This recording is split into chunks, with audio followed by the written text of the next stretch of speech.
Good morning बच्चों। सुबह का नमस्कार। एक नए सेशन के साथ हम फिर से स्टार्ट करेंगे आपके सामने नर्सिंग के कुछ इम्पॉर्टेंट क्वेश्चन। देखिए, जितने भी इम्पॉर्टेंट क्वेश्चन मैं अभी इसमें पढ़ा रही हूँ आप इसको ध्यान से पढ़िएगा।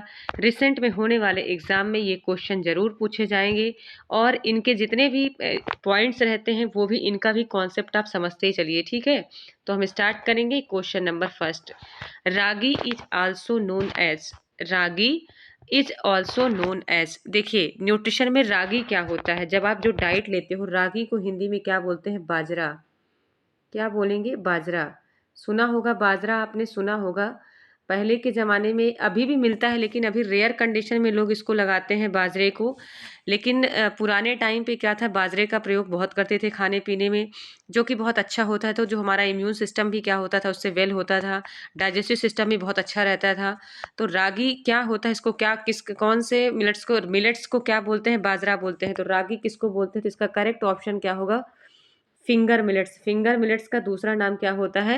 रागी। बाकी ये सारे आपके मिलेट्स के ग्रुप के ही होते हैं, लेकिन इसमें जैसे फॉक्स टेल मिलेट्स हो गया, इसमें एक कंगना या कुकनू कुकनू करके, कंगना या कुकनू करके फूड्स आइटम होते हैं, फॉक्स टेल में आएंगे। पर्ल मिलेट भी क्या होता है? एक बाजरे का, रागी का ही फॉर्म होता है, लेकिन इसमें ज्वार, बाजरा, मेज ये सारे फॉर्म आते हैं। आपने सुना होगा जैसे राइस हो गया, ठीक है, वीट हो गया, ये सारे किस में आते हैं? पर्ल मिलेट में आते हैं। ठीक है। सोरघम, सोरघम किस में आता है? सोरघम को बोलते हैं ज्वार। हिंदी में क्या बोलेंगे? ज्वार। आपने देखा होगा गांवों में ये सारे आइटम आपको विलेज एरिया में ज्यादा देखने को मिलेगा। ज्वार बोलेंगे, ज्वार। ठीक है, ज्वार। पर्ल मिलेट्स में क्या होता है? राइस आता है, वीट आता है, ज्वार, ये सोरघम भी पर्ल मिलेट्स के अंदर आते हैं। ठीक है, समझ में आया? तो रागी को दूसरा नाम इसका हम क्या बोलेंगे? Finger millets. समझ में आया? फिंगर मिलेट्स बोलते हैं। ठीक है, नेक्स्ट देखेंगे question.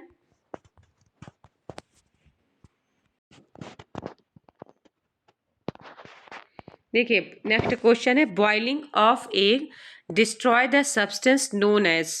Boiling of egg destroy the substance known as. जब आप एग को बॉयल करोगे तो इसमें से क्या डिस्ट्रॉय हो जाएगा? डिस्ट्रॉय यानी नष्ट होना।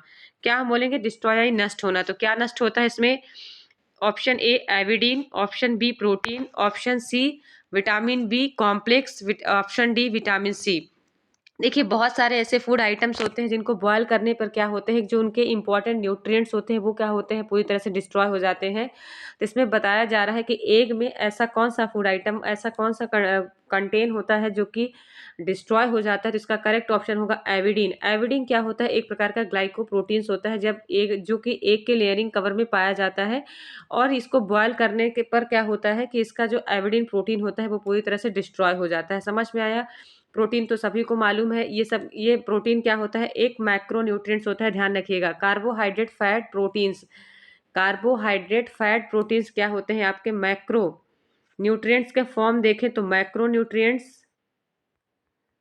ठीक है, मैक्रो न्यूट्रिएंट्स का टाइप्स होता है, ध्यान रखिएगा। मैक्रो न्यूट्रिएंट्स मतलब large number of amount of nutrients कहलाता है। ठीक है, और विटामिन क्या होते हैं? आपके माइक्रो न्यूट्रिएंट्स होते हैं। Micro nutrient, micro nutrient. इसको हम ट्रेस न्यूट्रिएंट भी बोलते हैं, ध्यान रखिएगा। इसका दूसरा नाम होता है ट्रेस न्यूट्रिएंट। दूसरा नाम क्या होता है? ट्रेस न्यूट्रिएंट या माइक्रो न्यूट्रिएंट। माइक्रो न्यूट्रिएंट कितने होते हैं? तो मिनरल्स और विटामिन्स। मिनरल्स और विटामिन्स किसमें आते हैं? आपके माइक्रो न्यूट्रिएंट्स में। Vitamin B complex, vitamin C, ये सारे माइक्रो न्यूट्रिएंट्स होते हैं। और प्रोटीन, फैट, कार्बोहाइड्रेट ये क्या होते हैं? आपके माइक्रो न्यूट्रिएंट्स। समझ में आया? नेक्स्ट क्वेश्चन हम देखेंगे, vegetable milk prepared from. Vegetable milk prepared from. Option A, vegetable milk prepare किया जाता है किससे? Option A cereal and vegetable, option B beans and vegetable, option C soyabean and ground, option D black grams. देखिए, जो आपका vegetable milk है, क्या है आपका क्वेश्चन? क्या था? Vegetable milk prepared from. जो वेजिटेबल मिल्क है मतलब इसमें से जो सब्जी है, जो इसमें से दिया हुआ है आपका वेजिटेबल्स, उससे मिल्क बनाया जाता है। तो कौन से वेजिटेबल से मिल्क को बनाते हैं, प्रिपेयर करते हैं? तो इसका करेक्ट ऑप्शन क्या होगा बताइए? इसका करेक्ट ऑप्शन होगा option C soyabean and ground. Ground मतलब मूंगफली। सोयाबीन एंड ग्राउंड से क्या होता है, आपका मिल्क प्रिपेयर किया जाता है। इस वेजिटेबल से हम क्या बनाते हैं, मिल्क। सीरियल एंड वेजिटेबल से मिल्क नहीं बनता है, ना तो बीन्स एंड वेजिटेबल से बनेगा, ना ब्लैक ग्राम से बनेगा। समझ में आया? ब्लैक ग्राम मतलब आपके जो चने होते हैं, चने को क्या हम बोलते हैं, आपका ब्लैक ग्राम हो गया। सीरियल्स मतलब जिसमें राइस हो गया, व्हीट हो गया, ये सब क्या होते हैं, तो इनसे मिल्क फॉर्म नहीं होता। सोयाबीन एंड ग्राउंड से क्या फॉर्म होता है, आपका मिल्क बनाया जाता है, प्रिपेयर किया जाता है। नेक्स्ट देखेंगे क्वेश्चन, तो इसका करेक्ट ऑप्शन क्या होगा, soybean and ground. Basis for milk exchange list, the basis for milk exchange list. देखिए इसमें क्या है आपका, कि जब आप मिल्क को एक्सचेंज करोगे, नंबर ऑफ एक्सचेंज आपने देखा होगा जब हम मेनू प्लान बनाते हैं, ठीक है, न्यूट्रिशन में जब हम किसी भी पर्सन का मेनू प्लान तैयार करते हैं, तो उसमें हम नंबर ऑफ एक्सचेंज लिस्ट देखते हैं, जिसमें से विटामिन, मिनरल्स, फैट, कार्बोहाइड्रेट, ये सारे कंपोनेंट होते हैं। तो इसमें मिल्क का एक्सचेंज लिस्ट हम क्या लेंगे, फैट लेंगे, आयरन लेंगे, कि या कार्बोहाइड्रेट लेंगे, क्या लेंगे। इसमें मिल्क के जगह पे अगर हम नंबर ऑफ एक्सचेंज की बात करते हैं, अगर हम मिल्क किसी पर्सन को हम नहीं दे रहे हैं, तो उसको क्या देना सबसे ज्यादा इंपॉर्टेंट रहेगा, तो नंबर ऑफ एक्सचेंज लिस्ट हम क्या दे रहे हैं उसको, ऑप्शन ए, क्या देंगे उसको, 8 ग्राम प्रोटीन देते हैं। ठीक है, नंबर ऑफ एक्सचेंज में क्या देंगे हम उसको, 8 ग्राम प्रोटीन। समझ में आया? मेनू प्लान में क्या होते हैं, 6 मेनू प्लान तैयार किए जाते हैं, जिसमें से क्या होता है, carbohydrate, fat, protein, vitamin, minerals के सभी फूड आइटम्स रखे जाते हैं, जो मॉर्निंग में, आफ्टरनून में, लंच में और आपका नाइट में, डिनर में क्या क्या देना होता है, उसका हम पूरा प्लान करते हैं किसी भी पेशेंट्स के लिए। ठीक है, जैसे कि हम अगर नॉर्मल बैलेंस डाइट अगर बनाते हैं, तो वो नॉर्मल आपका पूरे टाइम का बनाना पड़ेगा कैलोरी, या तो किसी मान लीजिए डिसीज के लिए आप बना रहे हो, या निमोनिया जैसे एनीमिया के पेशेंट को आप मेनू प्लान तैयार कर रहे हो, या तो फिर कोई हार्ट पेशेंट है उसके लिए मेनू प्लान तैयार कर रहे हो। तो इसमें पूछा जा रहा है कि मिल्क एक्सचेंज मतलब मिल्क के जगह पे आप कौन सा एक्सचेंज लिस्ट रखोगे फूड आइटम, तो इसमें ऑप्शन ए है, 8 ग्राम प्रोटीन। क्या रखेंगे मिल्क की जगह में, 8 ग्राम प्रोटीन रखना है। समझ में आया? नेक्स्ट क्वेश्चन हम देखेंगे, pregnant women need how much iron. Pregnant women's need how much iron, अगर एक वुमेन प्रेग्नेंट है, उसको कितने आयरन का नीड होता है। Option A 20 gram, option B 35 mg per day, option C 15 mg per day, option D 50 mg per day. देखिए ये आपको बताना है कि इसका करेक्ट ऑप्शन क्या होगा। एक प्रेग्नेंट वुमेन्स है तो उसको आयरन का कितना नीड होगा, तो उसको आयरन का नीड कितना होगा बताइए पर डे के हिसाब से। हाँ, ऑप्शन बी इसका करेक्ट ऑप्शन। अगर मान लीजिए 35 की जगह में अगर 30 mg भी रहता है, तो भी ये 30 mg भी करेक्ट माना जाएगा। ध्यान रखिएगा, 30 mg अगर किसी को आयरन प्रेग्नेंट वुमेन को अगर दिया जा रहा है, तो करेक्ट ऑप्शन क्या होगा आपका, 30 mg होगा। इतना ध्यान रखिएगा। समझ में आया? अगर वहीं पे बात आ जाए फॉलिक, अगर हम फॉलिक एसिड की बात करें कि फॉलिक एसिड हमको कितना देना है प्रेग्नेंट वुमेन्स को, तो 400 माइक्रोग्राम तक देना है। ध्यान रखिएगा, कितना देंगे हम, 400। ठीक है, MUZ देंगे, माइक्रोग्राम देंगे, म्यूजी माइक्रोग्राम इसको पढ़ते हैं। ठीक है, 400 हमको देना है क्या, फॉलिक एसिड। और ये कब देना है, वीक में, पूरे 12 आपका इसमें चलेगा 12 वीक तक। ये कब तक चलेगा, आप जैसे फर्स्ट ट्राइमेस्टर देना है, फर्स्ट ट्राइमेस्टर तक देते हैं अगर हम किसी भी प्रेग्नेंट वुमेन्स को, तो कितना देंगे उसको हम, 30 mg तक देंगे। और यहीं पे बात मान लीजिए कि अगर किसी लेडीज को, अगर किसी प्रेग्नेंट लेडी को अगर एनीमिया की कंडीशन हो गई है, तो उसको हम 12 वीक तक कितना देंगे, तो 60 to 20 120 60 to 120 mg उसको क्या देना है, आयरन देना है। ध्यान रखिएगा, अगर किसी पर्सन को एनीमिया की कंडीशन, अगर किसी प्रेग्नेंट लेडी को क्या कंडीशन क्रिएट होती है, एनीमिया, एनीमिया की अगर प्रॉब्लम अगर क्रिएट होती है, तो उसको कितना देना है iron, 60 to 120 mg per day देना है, पर डे। और ये 30 mg पर डे देना है। ठीक है, तो 12 वीक तक पर डे इसको 60 to 120 mg क्या करना है, एनीमिया की कंडीशन पे प्रेग्नेंट वुमेन्स को देना है। समझ में आया? तो ये हो गया pregnant women need for iron. Next question देखेंगे, name of macrophages, name of macrophages intrauterine device are called. ये प्रिंट मिस्टेक है थोड़ा सा, यहाँ पे आर कॉल्ड एस। देखिए ये आपको इंट्रायूट्राइन डिवाइस बताना है, नेम बताना है कि कौन सा ऐसा इंट्रायूट्राइन डिवाइस है जो कि मैक्रोफेजेस की तरह वर्क करता है। Option A lippes loop, option B Mirena, option D C Mala D, option D Mala N. तो इसमें मैक्रोफेजन इंट्रायूट्राइन डिवाइस का कौन सा वर्क कर रहा है, तो इसका करेक्ट ऑप्शन होगा option A lippes loop. Lips loop क्या होती है, आपकी फर्स्ट जनरेशन, ये क्या है, फर्स्ट जनरेशन की आईयूडी है, इंट्रायूट्राइन डिवाइस होती है, सभी को मालूम है। और ये कैसी होती है? नॉन मेडिकेटेड होती है। कैसी होगी ये? Non medicated, non medicated, non hormonal, non hormonal, ठीक है। नॉन मेटेलिक, कैसी होती है ये? Non metallic. इतना ध्यान रखिएगा, जो लिप्स लूप होती है कैसी होती है?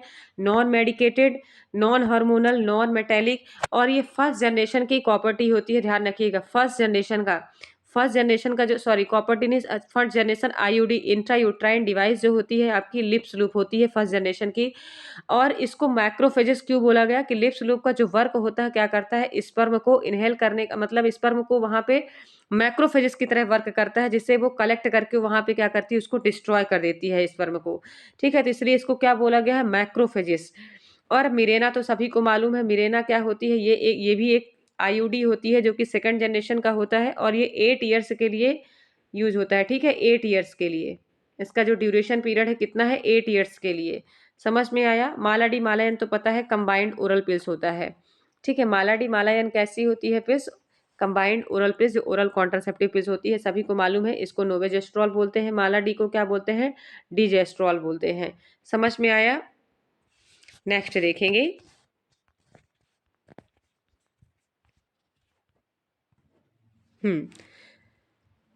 Copper T, copper T 380 IUD should be replaced once. Copper T 380 IUD should be replaced one, ठीक है। कॉपर टी ये बताया जा रहा है कि कब हम इसको रिप्लेस करेंगे, कितने टाइम तक इसको हमको लगाना है, ठीक है। तो कितने टाइम तक यूज किया जाता है? सभी को मालूम है कि जो 380 कॉपर टी होती है आपकी, 380 वो कितने टाइम्स के लिए होती है? 10 ईयर्स के लिए होती है, ठीक है। 380 ए होना चाहिए यहाँ पे होना चाहिए 380 ए। 380 ए साइज बोलते हैं। ए का मतलब होता है साइज, मैंने इसके पहले के सेशन में बताया था। तो इसका करेक्ट ऑप्शन क्या होगा बताइए? 4 ईयर, 6 ईयर, 9 ईयर, या फिर ऑप्शन में लिखा है आपका डी 10 ईयर। तो इसका करेक्ट ऑप्शन होगा 380 ए कितने टाइम तक यूज की जाती है? Option D 380, option D 10 years तक क्या की जाती है? यूज की जाती है। देखिए कॉपर टी क्या बताया जा रहा है? 380 के बारे में थोड़ा सा कुछ इंपॉर्टेंट फैक्ट हम आपको बताएंगे, जिसमें हमने कॉपर टी आपको बताया था। टी का मतलब होता है सेप, ठीक है। टी का मतलब क्या होता है? सेप। ए का मतलब होता है साइज, ए का मतलब होता है साइज। और ये कितने टाइप्स की होती है? तो टाइप देखें तो टाइप 4 टाइप्स की होती है, ABCD। ए कॉपर टी, ए कॉपर टी 380 ए, 380 बी, 380 सी और 380 डी। जो सबसे लार्जेस्ट कॉपर टी 380 होती है वो होती है डी। और ये क्या होती है? सबसे स्मॉलेस्ट। ए क्या होती है? सबसे स्मॉलेस्ट 380 होती है। और ये क्या होती है? सबसे लार्जेस्ट। समझ में आया? ये क्या होती है आपकी? लार्जेस्ट। और इसका दूसरा नाम होता है 380 का, अगर दूसरा नाम देखें तो फ्रीडम टिम के नाम से भी जाना जाता है। Another name of 380 IUD. इसका दूसरा नाम क्या है? Other name. अदर नेम क्या है इसका? फ्रीडम 10। ये क्वेश्चन आता है, ध्यान रखिएगा। फ्रीडम 10 अगर नाम करके अगर पूछा जाता है कि कौन सी प्रॉपर्टी है, फ्रीडम 10 मतलब 10 ईयर के बाद इसको फ्रीडम कर देते हैं। फ्रीडम मतलब आजाद, इसको निकाल देते हैं, ठीक है। 10 ईयर के बाद हम क्या करते हैं? फ्रीडम 10, क्या बोलेंगे इसको? फ्रीडम, फ्रीडम 10 इसका दूसरा नाम है। ऐसे क्वेश्चन पूछे जाते हैं कि फ्रीडम 10 आईयूडी जो यूज की जाती है, कॉपर टी यूज की जाती है, उसका क्या नाम है? तो कौन सी कॉपर टी होती है? कॉपर टी 380 है। समझ में आया? चलिए ठीक है, नेक्स्ट क्वेश्चन स्टार्ट करेंगे।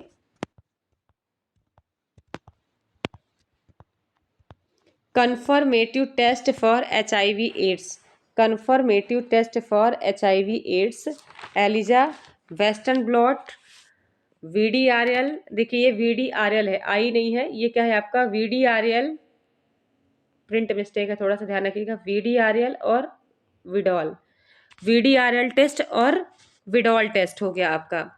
तो एलिजा टेस्ट क्या होता है? एलिजा टेस्ट भी HIV के लिए यूज किया जाता है। इसका फुल फॉर्म होता है एंजाइम लिंक्ड इम्यूनोसॉर्बेंट एसे। एंजाइम लिंक्ड इम्यूनोसॉर्बेंट एसे, ठीक है। यह एक इजली मेथड्स होता है।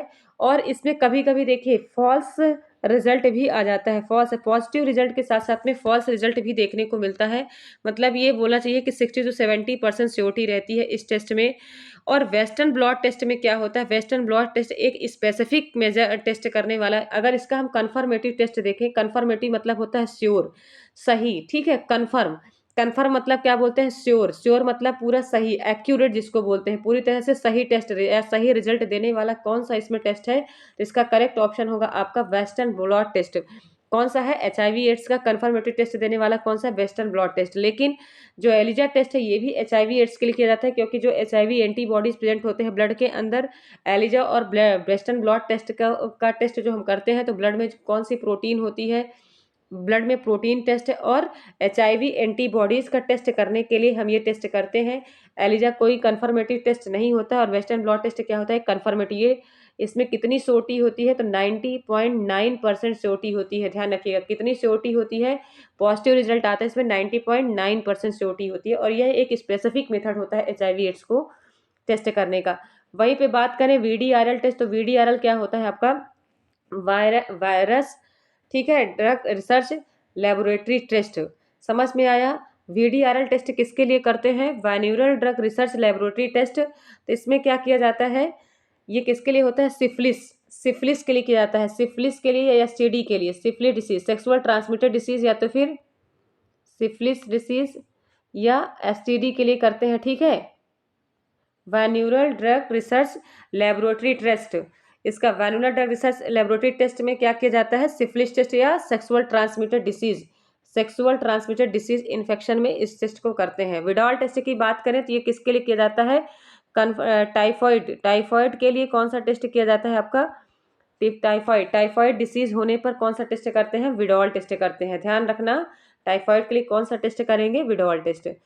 ठीक है, समझ में आया। तो नेक्स्ट क्वेश्चन स्टार्ट करेंगे अब। Blood loss after delivery is considered, blood loss after delivery is considered 500 ml, 350 ml या 200 ml या 1000 ml। देखिए ब्लड लॉस आफ्टर डिलीवरी, जब डिलीवरी होती है, डिलीवरी के बाद कितना ब्लड लॉस होता है, तो इसका करेक्ट ऑप्शन क्या होगा बताइए। जी हाँ, ऑप्शन ए 500 ml। इस क्वेश्चन में थोड़ा इंपॉर्टेंट कुछ चीज़ें ध्यान रखिएगा। अगर इसमें आफ्टर डिलीवरी बोलता है तो 500, लेकिन यहीं पे अगर बोलता है सिजेरियन, अगर सिजेरियन बोल दिया, सिजेरियन डिलीवरी, सिजेरियन डिलीवरी क्या होती है आपकी, सीजर के थ्रू या ऑपरेशन के थ्रू, ऑपरेशन के थ्रू अगर डिलीवरी होती है, blood loss after caesarean delivery considered. अगर सिजेरियन डिलीवरी होती है, कौन सी डिलीवरी, सिजेरियन अगर डिलीवरी होती है तो फिर कितना ब्लड लॉस होगा, तो आपको बताना होगा। तब यहाँ पे इसका आंसर क्या होगा, 1000 ml। ध्यान रखिएगा, तब इसका करेक्ट ऑप्शन क्या होगा, 1000। लेकिन अभी क्या पूछा गया है, आफ्टर डिलीवरी अगर पूछा गया है तो आफ्टर डिलीवरी मतलब इसका करेक्ट ऑप्शन क्या होगा, ऑप्शन ए 500 ml ब्लड क्या होता है, लॉस होता है।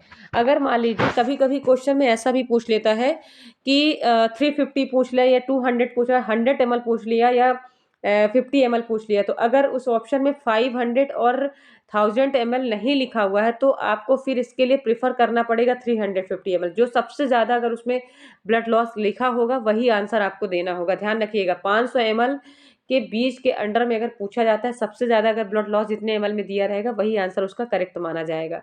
इस तरह से भी क्वेश्चन घुमा के पूछा गया है, इसलिए मैं आपको ये बता रही हूँ। ठीक है, अब नेक्स्ट क्वेश्चन देखेंगे।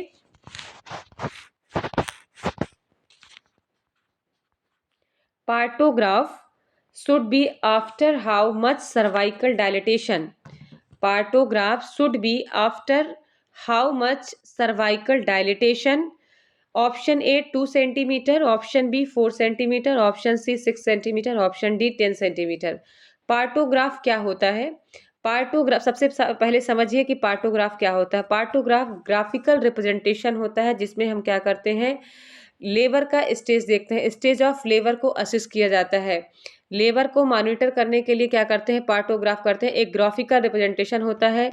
तो लेबर का रिप्रेजेंटेशन क्या कितने स्टेज में होता है आपका, first stage, second stage, third stage, 3 stage में लेबर होता है। ठीक है, समझ में आया, कितने स्टेज में होगा आपका, first, second, third, third stage में लेबर होता है। नॉर्मल जो सर्वाइकल डायलेटेशन होता है कितना होता है, 4 to 10 सेंटीमीटर। कितना होता है, 4 to 10 सेंटीमीटर डायलेटेशन होता है।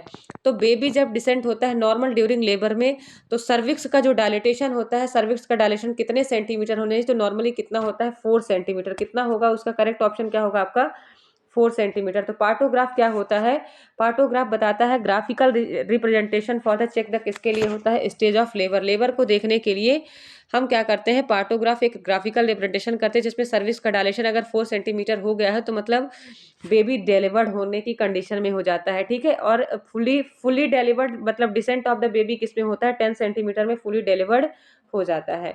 ये ग्राफिकल रिप्रेजेंटेशन होता है। इसका करेक्ट ऑप्शन होगा ऑप्शन बी, 4 सेंटीमीटर। समझ में आया। नेक्स्ट क्वेश्चन देखेंगे, तो इसका करेक्ट ऑप्शन क्या होगा, option B. Autoclave work on principle of, autoclave work on principle of. Autoclave जो होता है, मैंने इसके पहले आपको बताया था, ऑटोक्लेव हो गया जैसे डिसइंफेक्शन मेथड होगा, स्टरलाइजेशन मेथड्स हो गए, इसके पहले मैंने आपको बताया था। तो ऑटोक्लेव भी एक स्टरलाइजेशन की मेथड्स होती है जो किस प्रिंसिपल पर वर्क करती है, तो आपको बताना है। इसका ऑप्शन होगा ड्राई हीट प्रेशर, या एयर प्रेशर, या मॉइस्ट हीट प्रेशर, या रेडिएशन। तो इसमें किस प्रिंसिपल पर वर्क करता है, इसका करेक्ट ऑप्शन बताइए क्या है। जी हाँ, मैंने इसके पहले भी आपको बताया था कि इसके पहले भी आपको एक प्रेशर कुकर का एग्जांपल दिया था कि प्रेशर कुकर किस तरह के प्रिंसिपल में वर्क करती है, तो वो ऑटोक्लेव की तरह वर्क करती है, और इसका दूसरा नाम होता है मॉइस्ट हीट। समझ में आया, या स्टीम हीट बोलते हैं इसको, ध्यान रखिएगा। इसका दूसरा नाम क्या होगा, मॉइस्ट हीट या स्टीम हीट, ठीक है।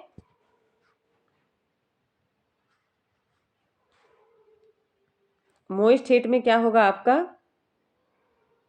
Steam heat. इसका दूसरा नाम क्या होगा, स्टीम हीट। ध्यान रखिएगा, इसका दूसरा नाम क्या होगा, स्टीम हीट। इसमें ड्राई हीट प्रेशर की बात करें तो हॉट एयर ओवन, देखिए लेकिन ऑटोक्लेव के लिए कुछ इंपॉर्टेंट फैक्ट है। 120 डिग्री सेल्सियस तक होता है, 15 मिनट तक क्या करते हैं इसमें हम ऑटोक्लेव करते हैं। और इसके बाद ड्राई हीट क्या होता है आपका, hot air oven. Hot air oven, hot air oven को हम क्या बोलेंगे, ड्राई हीट प्रेशर। इसमें क्या करते हैं हम कि आपका 170 डिग्री फ़ारेनहाइट टेम्परेचर तक क्या करते हैं, 170 डिग्री सेल्सियस टेम्परेचर के लिए हम कितने मिनट्स के लिए इसको रखते हैं, 30 मिनट्स के लिए रखते हैं, 30 मिनट्स। और कितना डिग्री सेल्सियस होना चाहिए, 170 डिग्री सेल्सियस टेम्परेचर होता है इसका, 170 डिग्री सेल्सियस टेम्परेचर होता है ड्राई हॉट एयर ओवन में होता है, जो 30 मिनट्स के लिए रखा जाता है। और 121 डिग्री सेल्सियस स्टीम हीट में होता है, मॉइस्ट हीट जिसको बोलते हैं, तो 15 मिनट्स के लिए, 15 मिनट्स के लिए। समझ में आया। देन इसके बाद एयर प्रेशर, एयर प्रेशर भी आपकी क्या होगी, आपकी एयर प्रेशर मॉइस्ट हीट के जैसा ही है, आपका ड्राई हीट प्रेशर के जैसा ही है आपका एयर प्रेशर। रेडिएशन क्या होता है, रेडिएशन कैंसर वाले पेशेंट के लिए किया जाता है, रेडियोथेरेपी दी जाती है, वो क्या कहलाता है आपका, रेडिएशन कहलाता है। समझ में आया। नेक्स्ट क्वेश्चन देखेंगे हम, तो समझ में आया। देखिए, तो ऑटोक्लेव किस पे वर्क करता है आपका, ऑटोक्लेव आपका करेक्ट ऑप्शन क्या होगा आपका, इसका ड्राई हीट प्रेशर पर, सॉरी मॉइस्ट हीट प्रेशर पे वर्क करता है। ये किस पे वर्क करता है आपका, मॉइस्ट हीट पे वर्क करता है। नेक्स्ट क्वेश्चन हम देखेंगे अब, principles in ethics means, sorry promises in ethics means justice, veracity, fidelity, tort. Option A justice, veracity, fidelity या टॉर्ट। सबसे पहले तो आपको जानना होगा कि एथिक्स क्या होता है। तो एथिक्स का अगर अदर नेम पूछे तो क्या होगा, एथिक्स का अदर नेम क्या होता है, इसका अदर नेम होता है मोरल फिलॉसफी। इसको हम क्या बोलते हैं, मोरल फिलॉसफी।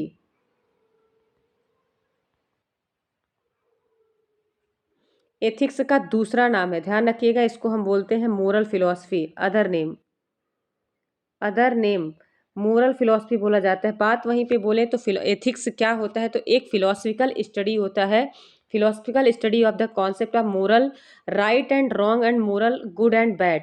मतलब जब हम अपने बारे में क्या करते हैं, गुड या बैड, हमारे लिए क्या अच्छा क्या बुरा है, क्या राइट है क्या रॉन्ग है, एक उस फिलोसफिकल कॉन्सेप्ट पे अपनी स्टडी करते हैं, कोई वर्क करते हैं, तो वो हमारा क्या कहलाता है, एथिक्स कहलाता है। समझ में आया। या हम बोलेंगे रूल्स या रेगुलेशन, एक रूल्स रेगुलेशन के नॉर्म्स पे अगर कोई वर्क किया जाता है, एक मोरल फिलोसफिकल वे पे अगर कोई वर्क करते हैं कि क्या राइट होगा, क्या रॉन्ग होगा, क्या गुड होगा, क्या बैड होगा, क्या अच्छा होगा, क्या बुरा होगा, इस उस पे अगर हम कोई वर्क करते हैं तो वो हमारा क्या कहलाता है? एथिक्स कहलाता है, ठीक है। यह एक ग्रीक वर्ड एथोस से लिया गया है। एथिक्स किससे लिया गया है? एथोस वर्ड से लिया गया है, ग्रीक वर्ड से, और इसका मीनिंग होता है मोरल फिलोसफी। मोरल फिलोसफी यानी कि एक रूल्स और रेगुलेशन में कोई वर्क करना क्या कहलाएगा? एथिक्स कहलाएगा। तो इसमें पूछा गया है कि जो प्रोमिसेस हैं, जब हम प्रॉमिस करते हैं तो इसमें से ऐसा कौन सा टर्म है जो प्रोमिसेस टर्म से कोरिलेट है, जिसका मीनिंग होता है प्रोमिसेस, तो उसमें से कौन सा है? तो ये कौन, इसका करेक्ट ऑप्शन क्या होगा बताइए? इसका करेक्ट ऑप्शन होगा ऑप्शन सी। फिडिलिटी को हम क्या बोलते हैं? प्रोमिसेस इन एथिक्स। एथिक्स के अंदर हम जो फिडिलिटी प्रिंसिपल वर्क करता है तो उसके लिए हम क्या करते हैं? सबसे पहले प्रॉमिस करते हैं, ठीक है। क्योंकि कोई वर्क देखिए अच्छा हो या बुरा हो, इसके लिए हमको सबसे पहले क्या करना होता है? प्रॉमिस करना होता है। अपने आप से जब हम प्रॉमिस करेंगे तो ही हम किसी वर्क को अच्छा करेंगे। या अगर हम, जैसे कि अभी आप लोग कंपटीशन की तैयारी कर रहे हैं, आप अपना एम या लक्ष्य लेके चल रहे हैं कि हमको कंपटीशन निकालना है, ठीक है। तो ये आपको सबसे पहले अपने अंदर वो रखना होगा कि हमको कैसे वर्क को कंप्लीट करना है। पहले हमको अपने आप से प्रॉमिस करना होगा कि हमको काम को अच्छा करना है या स्टडी अच्छा करना है ताकि हम कंपटीशन निकाल सकें। तो इसके लिए सबसे पहले क्या करेंगे? हम प्रोमिसेस सेल्फ, सेल्फ से प्रॉमिस करना है। तो ये टर्म क्या कहलाएगा? एथिक्स के अंडर में फिडिलिटी, इस वर्ड को हम क्या बोलेंगे? फिडिलिटी। वहीं पे बात करें अगर टर्म आपका जो जस्टिस है, जस्टिस को हम क्या बोलेंगे? तो जस्टिस को हम क्या बोलेंगे? To be fair. हमको कोई भी काम गलत नहीं करना है, टू बी फेयर। जस्टिस मतलब होता है टू बी फेयर। फेयर मतलब होता है आपका रॉन्ग काम वर्क नहीं करना, अच्छा काम करना। फेयर, फेयर के मतलब क्लीननेस, क्लीननेस बोलेंगे, सफाई से काम करना है। रॉन्ग वर्क नहीं करना है, कोई झूठा वर्क नहीं करना है, हमको फेयरली वर्क करना है, ट्रूथफुलनेस वर्क करना है। मतलब इसको हम फेयर बोलेंगे कि कोई भी वर्क रॉन्ग नहीं करना है, ठीक है। वहीं पे बात करें वेरासिटी, वेरासिटी एथिक्स के अंदर हमारे अंदर क्या प्रिंसिपल वर्क करता है? ट्रूथफुलनेस। टू बी फेयर होना चाहिए, वर्क पूरा फेयर, फेयर वर्क होना चाहिए। और ट्रूथफुलनेस, ट्रुथफुलनेस, वेरासिटी मतलब होता है ट्रुथफुलनेस, मतलब अपने वर्क पे सच्चाई होना चाहिए, ठीक है। वहां पे कोई मिथ्यावादिता वर्क नहीं होना चाहिए। मिथ्यावादिता मतलब आप गलत वर्क मत करो, आप अपने वर्क पे क्या रहो? ट्रुथफुल रहो, सही रहो। अपने वर्क पे आपको क्या होना चाहिए? सही होना चाहिए। तो वेरासिटी होता है एक प्रिंसिपल।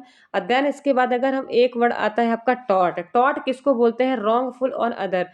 ये आपका एथिक्स का कोई प्रिंसिपल नहीं होता है। टॉट एक ऐसा टर्म होता है जिसमें रॉन्गफुल एक्ट अदर होता है। इग्नोर इमेज टू पर्सन्स, मतलब अगर हम किसी पर्सन्स को इंजुरी या डैमेज पहुंचाते हैं, उसको नुकसान पहुंचाते हैं, स्पेशली रूप से, जैसे कि मान लीजिए कि इसका टॉट का मीनिंग अगर हम बोले, हिंदी मीनिंग होता है अपकार। दो वर्ड आपने सुना होगा, उपकार और अपकार। उपकार मतलब होता है किसी के साथ अच्छा वर्क करना या किसी के साथ दया की भावना करना, वो उपकार कहलाता है। अपकार मतलब किसी के अंदर गलत करना, किसी दूसरे के साथ रॉन्गफुल एक्ट टू अदर, इसका मीनिंग ही होता है। अगर हम टॉट को बोले तो इसका मतलब होता है wrongful to other, wrongful, wrongful act to other, मतलब अदर के साथ में, दूसरे के साथ में अगर हम रॉन्ग बिहेवियर कर रहे हैं या उसको इंजुरी पहुंचाते हैं, क्या पहुंचाते हैं? इंजुरी पहुंचा रहे हैं, या उसको डैमेज कर रहे हैं, नुकसान पहुंचा रहे हैं, डैमेज कर रहे हैं या नुकसान पहुंचाते हैं, तो वो टर्म हमारा क्या कहलाता है? टॉट कहलाता है। समझ में आया? तो ये ऑप्शन समझ में आ गए आपको, एथिक्स के मीन समझ में आए। चलिए ठीक है, नेक्स्ट क्वेश्चन अब देखेंगे। Malaria is caused by, malaria is caused by option A Aedes mosquito, option B Culex mosquito, option C female Anopheles, option D Zika virus. देखिए मलेरिया किससे कॉज्ड होता है ये बताना है आपको। तो मलेरिया किससे कॉज होता है? सबसे पहले बताइए। फीमेल एनाफ्लीज मॉस्किटो से। किससे कॉज होता है आपका मलेरिया? करेक्ट ऑप्शन क्या होगा इसका? करेक्ट ऑप्शन होगा ऑप्शन सी। बात वहीं पे करें एडिस मॉस्किटो या क्यूलेक्स मॉस्किटो या आपका जाइका वायरस हो गया, ये सारे डिसीज किससे फैलते हैं आपको ये बताना है। तो एडिस मॉस्किटो तो सबको पता है कि डेंगू हो गया जैसे, ठीक है, डेंगू हो गया, आपका चिकनगुनिया हो गया। इससे कौन कौन सी डिसीज फैलती है? नाम याद कर लीजिए। डेंगू, ये कम्युनिकेबल डिसीज है, ध्यान रखिएगा। Dengue, chikungunya, dengue, chikungunya, yellow fever, yellow fever, ठीक है। डेंगू, चिकनगुनिया, येलो फीवर और जाइका वायरस। ध्यान रखिएगा जाइका वायरस, एक होता है इसमें जाइका। जाइका वायरस कैसे फैलता है? देखिए, जाइका वायरस इसमें लिखा हुआ है, नीचे आपका ऑप्शन डी में दिया गया। जाइका वायरस कैसे, इन्फेक्टेड जो एडीज मॉस्किटो होगा, अगर इन्फेक्टेड है, तो अगर वो किसी पर्सन्स को बाइट करता है तो उसमें जाइका वायरस क्या होता है, आपका इन्फेक्शन को कॉज करेगा। ठीक है, इन्फेक्शन कॉज करने से क्या होता है, यह एक ऑटो इम्यून डिसऑर्डर भी होता है जो कि आपकी इम्यूनिटी पावर को वीक कर देता है। और ये वायरस जाके किसमें अटैच होता है, आपका कहाँ पे जाके इन्फेक्शन कॉज करेगा, आपका स्टमक में करता है, जिससे पेशेंट्स को डायरिया होगा, उसका इम्यून सिस्टम पूरी तरह से वीक होगा, तो गुलेन बार सिंड्रोम होगा। और कहाँ पे अटैक करेगा जाके, ये आपके नर्वस सिस्टम को अफेक्ट करेगा और न्यूरोपैथी जैसी कंडीशन क्रिएट हो जाएगी। गुलेन बार सिंड्रोम भी ये डिसीज जाइका वायरस के थ्रू होता है। ध्यान रखना, जाइका वायरस के थ्रू कौन सी डिसीज होगा, जैसे ऑप्शन डी में दिया हुआ है, कौन सा डिसीज होगा इसमें, गुलेन बार सिंड्रोम। गुलेन बार सिंड्रोम यह एक ऑटो इम्यून डिसऑर्डर है। गुलेन बार सिंड्रोम जाइका वायरस से होने वाली डिसीज है, ये गुलेन बार सिंड्रोम। ठीक है, देन इसके बात करें क्यूलेक्स मॉस्किटो। तो क्यूलेक्स मॉस्किटो भी क्या होता है, डिसीज को कॉज करता है। कौन से डिसीज को कॉज करता है, फॉर एग्जांपल ये भी एक कम्युनिकेबल डिसीज होती है, जापानीज इंसेफेलाइटिस। जापानीज इंसेफेलाइटिस कौन से मॉस्किटो के बाइट करने से फैलता है आपका, तो क्यूलेक्स मॉस्किटो के बाइट करने से फैलता है। देखिए, ये क्यूलेक्स जापानीज इंसेफेलाइटिस जो इन्फेक्शन होता है, क्या होता है, ब्रेन में इन्फ्लामेशन, सिफेलिक एरिया, मतलब सिफेलिक मतलब क्या होता है, ब्रेन में इन्फ्लामेशन हो जाता है, जिसकी वजह से क्या होता है, क्यूलेक्स मॉस्किटो इन्फेक्शन को कॉज करता है। पर्सन्स को ब्रेन फीवर या इन्फेक्शन होने के चांसेस रहते हैं, तो ये क्यूलेक्स मॉस्किटो के थ्रू होता है। समझ में आया? तो मलेरिया किसके थ्रू फैलता है, आपका फीमेल एनाफ्रीज मॉस्किटो के थ्रू फैलता है। इसका करेक्ट ऑप्शन होगा ऑप्शन सी। नेक्स्ट क्वेश्चन देखते हैं अब।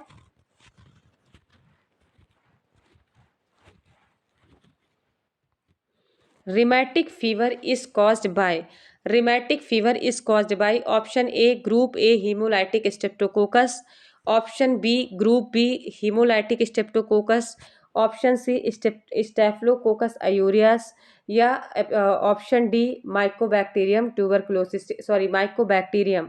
तो सबसे पहले जानिए कि रिमैटिक फीवर क्या होता है। तो रिमैटिक फीवर यहाँ पे पूछा गया है, rheumatic fever is caused bye, किसकी वजह से रिमैटिक फीवर होता है, तो इसका करेक्ट ऑप्शन बता दीजिए क्या होता है। Option A group A haemolytic Streptococcus. और इस बैक्टीरिया के इन्फेक्शन से क्या प्रॉब्लम होती है, इन्फ्लामेशन ऑफ द ब्रेन, या आप इन्फ्लामेशन ऑफ द हार्ट, या आपका स्किन्स, ब्रेन हार्ट किडनी, ऐसे जैसे इन्फेक्शन फैलता है तो वहाँ पे इन्फ्लामेशन होता है, स्वेलिंग होती है, और इन्फेक्शन की वजह से क्या प्रॉब्लम क्रिएट होगा, फीवर आना स्टार्ट हो जाता है, जॉइंट्स में इन्फ्लामेशन होता है। तो ये क्या कहलाता है, आपका रिमैटिक फीवर कहलाता है। और किसकी वजह से होता है, group A haemolytic Streptococcus bacteria की वजह से ये डिसीज कॉज होती है। देन इसके बाद अगर स्टेफलोकोकस आयूरियस की बात करें तो ये किसमें इन्फेक्शन फैलाता है, इन्फेक्शन ऑफ स्किन, स्किन में इन्फेक्शन फैलाता है। Option D Mycobacterium. तो एक तो माइकोबैक्टीरियम आपका लेप्री भी होता है, एक माइकोबैक्टीरियम आपका ट्यूबरकुलाई भी होता है। समझ में आया, माइकोबैक्टीरियम लेप्री और माइकोबैक्टीरियम ट्यूबरकुलाई दोनों मतलब इसमें बैक्टीरिया होते हैं जो कि लेप्री जो डिसीज होती है किसको फैलाती है, कॉज करती है, तो लेप्रोसी को फैलाती है। और देन इसके बाद अगर बात करें तो आपका माइकोबैक्टीरियम ट्यूबरकुलोसिस जो है तो किसको आप डिसीज कॉज करती है, टीबी को डिसीज कॉज करती है, ट्यूबरकुलोसिस को फॉर्म करती है। टीबी डिसीज सभी को मालूम है, ठीक है। तो ये क्या होती है, आपकी एक रिस्पायरेटरी डिसीज होती है, आपकी टीबी डिसीज हो गई, और लेप्रोसी डिसीज क्या होती है, एक स्किन डिसीज होती है आपकी। ये दोनों बैक्टीरियल डिसीज होती हैं। समझ में आया? तो इसका करेक्ट ऑप्शन क्या होगा, option A group A haemolytic Streptococcus. Next question देखते हैं।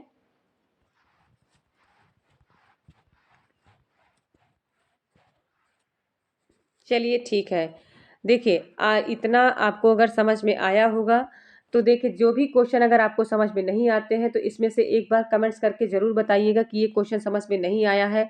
और कुछ बच्चे हमको ग्रुप अभी कमेंट्स करके बोल रहे थे कि जो गायनिक के क्वेश्चन होते हैं मैडम उनको ज़्यादा रखिए आप, तो हम रखेंगे। देखिए, गायनिक का क्वेश्चन रखने का अगर अगर हम नेक्स्ट कोई सेशन स्टार्ट करेंगे तो उसमें हो सकता है कि हम गायनिक के ही मोस्ट ऑफ द क्वेश्चन उसमें रख लेंगे, तो आप उनको देखिएगा। लेकिन अभी जो हम ये प्रिपरेशन करवा रहे हैं तो केवल एक ही सब्जेक्ट को लेकर नहीं चल रहे हैं, हम अभी आपके सामने इंपॉर्टेंट क्वेश्चन का कुछ कॉन्सेप्ट रख रहे हैं इसमें, ताकि सारे क्वेश्चन आपके कवर होते रहे। और मोस्ट ऑफ द जो ये क्वेश्चन पूछे गए हैं, ये एम्स में पूछे जाने वाले क्वेश्चन 80% क्वेश्चन मैं शामिल कर रही हूँ एम्स के इसमें।